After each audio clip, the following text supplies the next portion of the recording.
ये हमारी गाड़ी पंचर हो गई है। हाँ लास्ट। इसमें एक स्क्रू धस गया है, स्क्रू निकाल के इसका पंचर सही करेंगे हम लोग। ना पहले ये घुसाना है, ये वाला ये पहले घुसाना है, घुसा के राइट साइड घुमाना है 4-5 मरतबा, सुराख यानी जगह बनानी है। हाँ, सुराख खुला करना है। उसके बाद इसको इधर रोक देना। इधर ये पंचर है हमारा, ये पंचर है। इसको इसमें घुसा के सुराख में। हाँ सही है, सही है।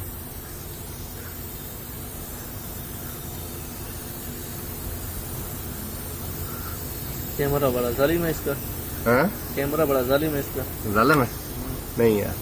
हाँ देख ला, ये भी आया ना पंचर भी।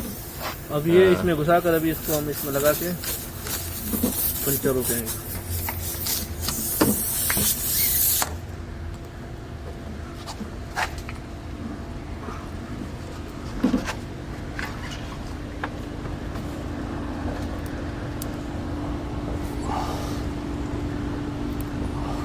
ठीक है, अब इसको जोर से खींचना है।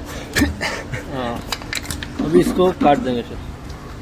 अभी हमारा इधर से पंचर का जो लीकेज ये पंचर की दुकान पे जाने की जरूरत ही नहीं है। ये हो गया।